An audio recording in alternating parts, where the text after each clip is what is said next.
Hello, I'm John Pollock, and this is Fight News Now, the MMA edition.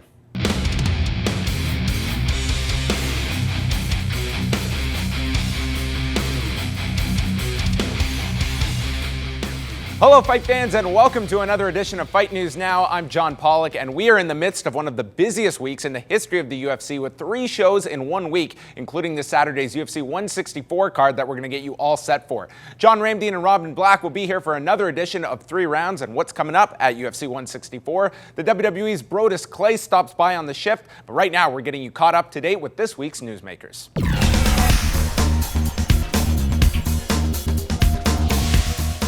The UFC presents UFC 164 this Saturday from Milwaukee, Wisconsin, and it is headlined by perhaps the most famous fight in WEC history as lightweight champion Benson Henderson defends his gold against the last man to defeat him, Henderson-Pettis, who fell into the challenger's position after a concussion sidelined #1 contender TJ Grant. Fighting Ben Henderson, he's not one of them guys that you really have to worry about getting knocked out from. Ben Henderson isn't superior anywhere than me. I feel I'm better than the champ. I feel like I'm the best 155er in the world, and I don't think he's better than me anywhere, and I can beat him in his own game. He ran off the wall like a ninja! I'm gonna go out there and try to knock this dude out. I'm gonna go out there and try to finish this guy, and whether it's just a right hand or a jump off the cage kick, I'm gonna try to finish this guy. I don't know if you believe in fate or destiny, but in my hometown, Ben Henderson, we have a lot of history together. This is gonna be a good scrap. I'm the best in the world at 155. I'm not really sure what to expect with guys like Anthony. They're a little more unpredictable. You're not quite sure what they're going to do, where they're going to come out, what kind of game plan they're going to have. So we're going to go out there and just be prepared to beat him up. It's still my game plan, it's still our game plan. Not really to worry too much about his. My job is to go in there and fight, beat somebody up, get my hand raised. Henderson-Pettis does not leave that octagon with my belt. And the reason why is because I bust my butt too hard to lose. December the 16th of 2010 was the final night of operations for the WEC, and it was Henderson and Pettis who left the final visual of the promotion, with Pettis hitting the now famous Showtime kick and securing the decision victory over Henderson to become WEC lightweight champion. Their paths were always expected to meet again, and now over 32 months later is the anticipated rematch. At WEC 53, the promotion's last show, Henderson-Pettis leapt off the cage and into mixed martial arts highlight reels with his famous Showtime kick on Benson Henderson. The move probably won Pettis the fight, the lightweight title, as well as a potential shot at the UFC lightweight champion once the two promotions merged. However, a draw between Frankie Edgar and Gray Maynard at UFC 125 would put Showtime's title hopes on hold. You can't not give Gray Maynard this fight. You got to give this kid the immediate rematch. Wanting to stay active, the Rufus Sport product would take a bout against Clay Guida in his UFC debut. Guida would wrestle his way to a unanimous decision victory, shutting down Pettis' title hopes for the foreseeable future. After a lackluster split decision victory over Jeremy Stevens, the Taekwondo black belt would face off against Fight of the Night bonus record holder Joe Lozon at UFC 144 in Japan. Just over a minute into the first round, Pettis would land a beautiful head kick and follow it up with punches to score his first stoppage victory inside of the octagon. A litany of injuries would keep the talented Milwaukee native on the shelf for almost a full year, but when he returned at UFC on Fox 6 against Donald Cerrone, it was clear he hadn't lost a step. And he got him again. He's down. He's gonna finish. That's it. It's over. After the bout, Pettis would be awarded a second Knockout of the Night award in as many fights, and would finally be given his title shot. I think the Melendez fight is pretty set, but he's next. Pettis was not happy to be waiting around once again, and would instead call out Jose Aldo. The bout was set up for UFC 163, but a knee injury would once again put Pettis on the shelf. After knocking out Gray Maynard, TJ Grant was given a title shot against Henderson, scheduled for UFC 164 in Milwaukee. However, after bowing out of the fight with Jose Aldo due to injury, Pettis felt he deserved the title shot in his hometown. Shortly after the announcement, Grant dropped out of the fight with concussion problems. After waiting so long for his title shot, it is only fitting that it would be against the man he faced so long ago in Glendale, Arizona. Will the rematch play out like the first fight, or will Henderson continue his reign atop the UFC lightweight division? Since their last meeting, Henderson has gone a perfect 7-0, winning the UFC lightweight title last year from Frankie Edgar at UFC 144, and looks to make the 4th defense of his title. Meanwhile, Pettis has had a tougher road with injuries and a loss to Clay Guida along the way. We get an inside perspective on this fight from our panel of pros on who comes out with the lightweight title on Saturday night. I like both of those guys, man. Well, it's a toss-up, you know? Ben has a new type of focus in what he does. You want to say, oh, okay, well, Pettis beat him the last time. Anderson, Milwaukee, that's Pettis' hometown. But at the same time, Bendo's been looking fresh, man. Bendo's been looking fresh. The fight was very close. That cannot be forgotten. That fence kick sealed the deal for Pettis at the very, very end of the fight. I'm going to say that was a toss-up. I need to watch film on that one before I choose a winner of that one. I really do. Pettis took the first one. I'm gonna go with Henderson on the second one. And then hopefully for the trilogy, man. Josh Barnett will return to the UFC on Saturday for his first fight inside of the octagon since March of 2002 when he defeated Randy Couture for the heavyweight title, but later failed his drug test and vacated that title. The man that will welcome him back is former heavyweight champion Frank Mir, who is hoping to snap a 2-fight losing skid when he meets the War Master on Saturday night. 164, Josh has the one factor that I needed. He's fearless. He's gonna go out there and he has no fear. But that's great. You don't fear the lion, it just makes it easier for him to eat you. I want the greatest Frank Mir that has ever walked this earth from before and past and will ever be.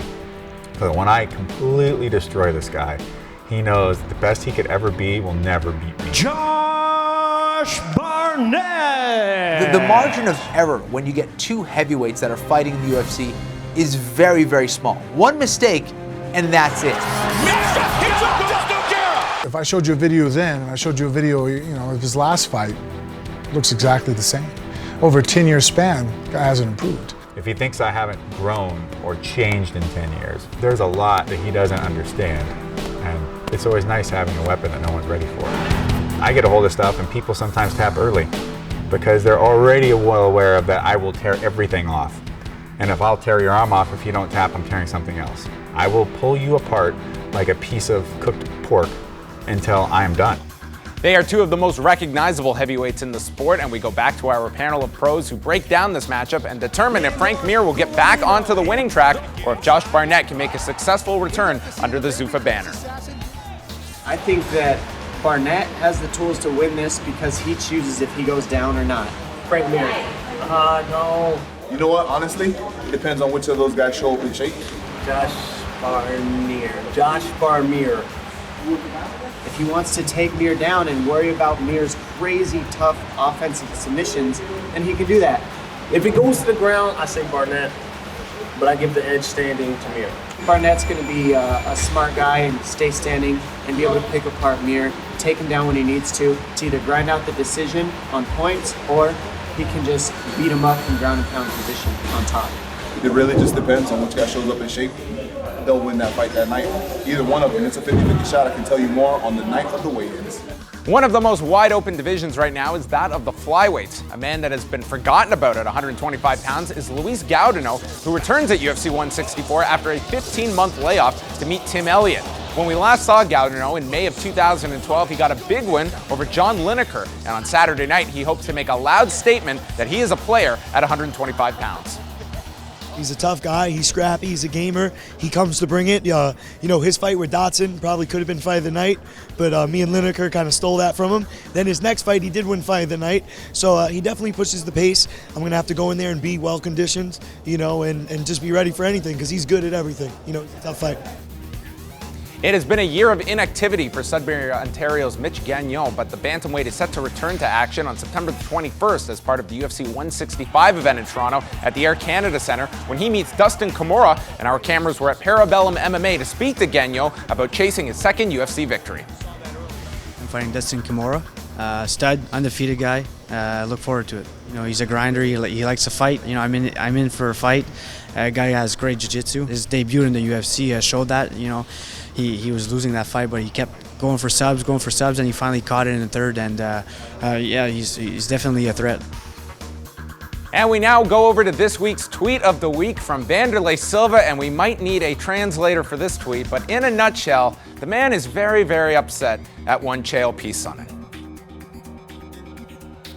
And we're here with John Ramdeen. 3 rounds is coming up. What is on tap with you and Robin Black today? Well, we are talking about 164, which fights to look out for, especially a lightweight matchup featuring a former WEC 155-pound champion, and I'm not talking about Ben Henderson or Anthony Pettis. They are giving you a backstage pass to UFC 164, and we want to give you tickets to UFC 165, so do tweet us at FightNet or go on Facebook. Give us the lineal history of the UFC light heavyweight title. Use the hashtag FN, and you and a friend could be going to UFC 165 next month in Toronto at the Air Canada Centre. We're back with more as Fight News Now continues.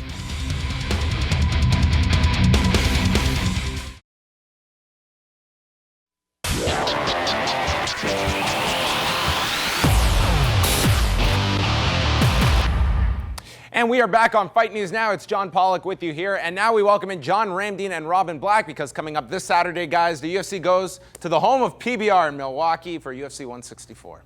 If you don't know what PBR is, I've consumed a lot of Pabst Blue Ribbon. It is all about UFC 164, the lightweight championship of the world on the line.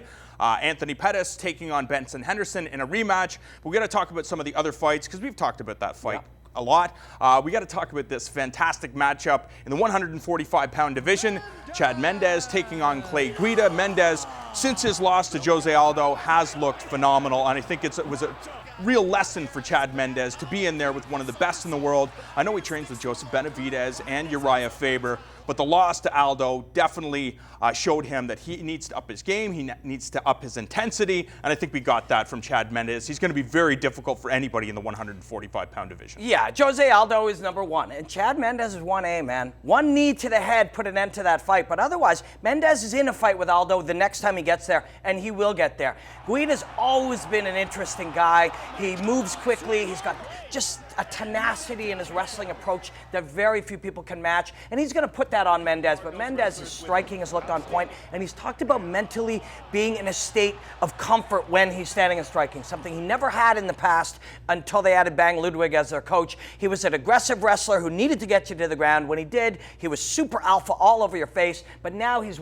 very ready to stand in the pocket and trade. That makes his wrestling better, but it also makes him very dangerous. He's putting guys away. And talk about the grappling game. Chad Mendes, I guess a more highly decorated wrestler than Clay Guida, but we know what everybody says, this is not wrestling, this is not jiu-jitsu, it's mixed martial arts, but I think that's one of the game plans for Clay Guida in the past for a lot of fighters, is to just put him on the ground, exhaust him with his pace. He did that with Henderson-Pettis, and he has a victory over Henderson-Pettis as well as Nathan Diaz and a number of these guys, but he seems to have problems with wrestlers that have, I guess, more credentials than him, and Chad Mendes is one of those guys. Yeah, this is interesting, because it doesn't matter how great Clay Guida's game plan is. It doesn't matter how, unemptiable his gas tank is, how well coached he is, how much we all love him.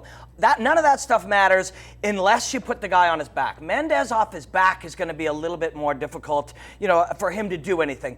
Wrestlers by instinct spend a lifetime defending being on their back. No matter how much jiu-jitsu you train, it's still in your genetics to not want to be on your back.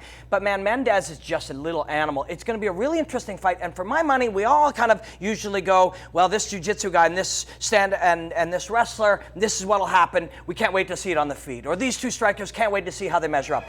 I want to see how their wrestling goes. I want to see as they go move for move, counter for counter in the wrestling game. That's what's going to be interesting about this fight. I think the most difficult part for Clay Guida is, yes, maybe he does get a takedown on Mendes. Maybe he confuses him with his style, because we've seen that he's done that in the past with a number of fighters. But if he does manage the takedown, will he be able to hold Mendes on the ground and try to implement some sort of attack from the top? I just don't see it. Yeah, and every time you attack, you create hole for a guy to scramble, and Mendes is a great scrambler. This is a tough one, man.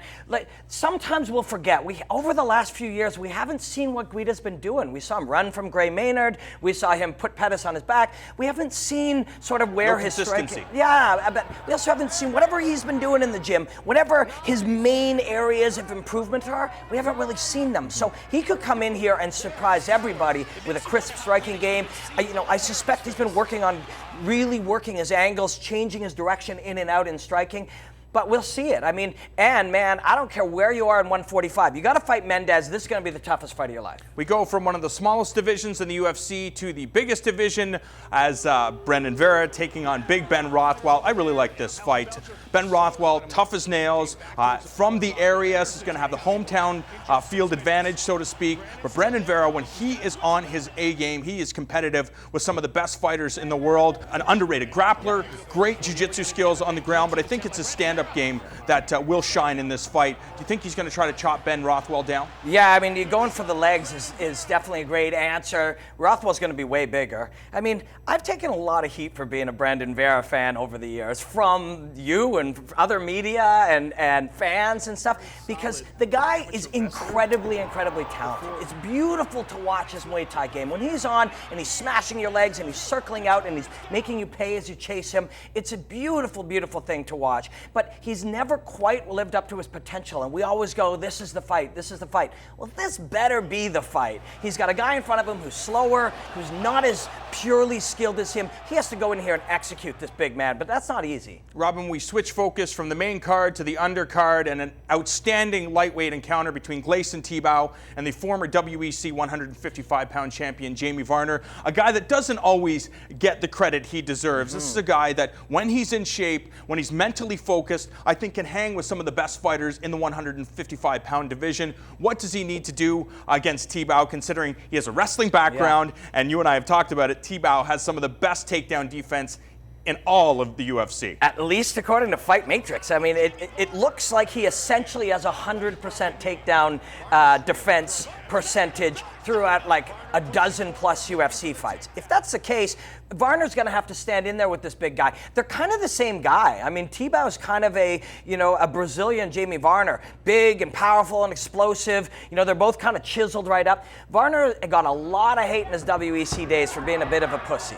And I don't know if that's really fair to him, but that's the way people have observed him. But now in the UFC, this guy looks like a killer. He's smashing guys, and I think this is his fight to lose. You look at some of the other fights, Louis Gaudinot taking on Tim Elliott, impacting the 125-pound division. We've got to talk about Ryan Couture very quickly. The UFC obviously hates his dad, or Dana White hates his dad. Randy Couture has banned him from cornering Ryan Couture. Now Couture has a stern test in Al Iaquinta, who you told me is training with Chris Weidman and probably firing on all cylinders. Yeah, right now. He's best friends with Chris Weidman, so they hang out socially talking about game planning and strategy and how to win these fights. Ryan is mentally strong, he's super skilled, he comes from a great pedigree. This is a really good fight, really important. Couture can go home. They may send him home if he doesn't beat Iaquinta, and that's a tough challenge. John, what I like the best about Ryan Couture is he's very different than his dad. His dad was a wrestler, and Ryan Couture's ground game is phenomenal. Hopefully we'll get to see it on Saturday. We shall see, guys. Thank you very much. You can catch more with Robin and John every Monday night, 7 Eastern, with the expanded 5-round show right here on Fight Network. We're going to take a short break, but we're coming back with Brodus Clay from the WWE, who joins us on the shift, and then this week's viral video is still to come. You headbutt somebody, they're going down.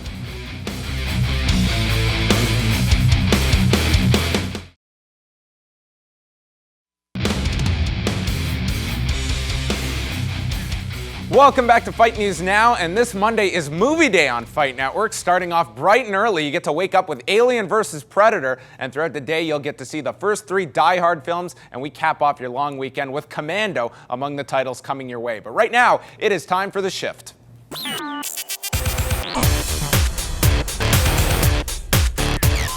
This past weekend, Toronto was home to the annual Fan Expo, and WWE performer Brodus Clay made his way to the expo, promoting his new film No One Lives that is out now, and we sat down to chat with Brodus about his introduction into the horror genre. Anchor Bay Films and WWE Studios has just released the horror thriller No One Lives, featuring WWE performer Brodus Clay, who was in Toronto at the annual Fan Expo to promote the release of the film, and chatted with Fight Network about how the role of Ethan was pitched to him. The head of talent relations was a gentleman by the name of John Laurinaitis, and he came up to me and goes, hey, there's this project, and I was like, yeah, I'll do it. And he was like, I didn't tell you what it was. I was like, no, I'll do it. Whatever it is, I'll do it. He's like, okay. I'm like, who's it against? He's like, it's a movie. I was like, what? It's a movie? He's like, yeah, if you let me finish, I would have told you. Ethan is a stark contrast from the dancing Brodus Clay that WWE fans are familiar with, but one that Brodus adapted to quickly. Ethan is really a man's man. Shh. No talking sweetness. There's no real heroes in this movie. Probably the nicest guy in the movie is poor Ethan, who, even though Ethan's not like, you're not going to bring him home to mama, so to speak, or have him over at your house, but he's definitely, of all the guys, the most common sense of the group. So You know, he's bad, but he's not as bad as other guys in this movie. Brodus was cast for the part figuratively and literally. But I didn't realize that casting was something different than what I thought casting was. It was actually physically being casted in plastic and rubber and prosthetics to make another me.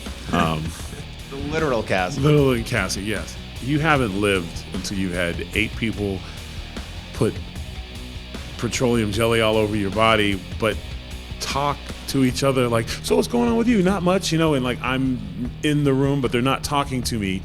I've never felt more like just claustrophobic, I guess when they pour that cast over your face and they basically have a straw you're breathing out of. And in my particular character, they did a dead face. So I had to like hang on my mouth like this. So I was just drooling the entire time. Catch Brodus Clay in No One Lives, which is out now through Anchor Bay Films and WWE Studios.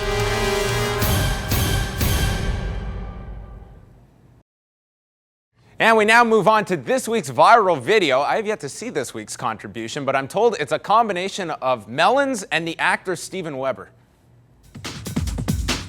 When you headbutt somebody, they don't survive that. You can punch somebody in the face, that's gonna piss them off. You headbutt somebody, they're going down. You take your elbow and you rake it across somebody's face 5 or 6 different times, their natural reaction is to do this. And when you use these tools in combination with each other, well, that's what we're looking for.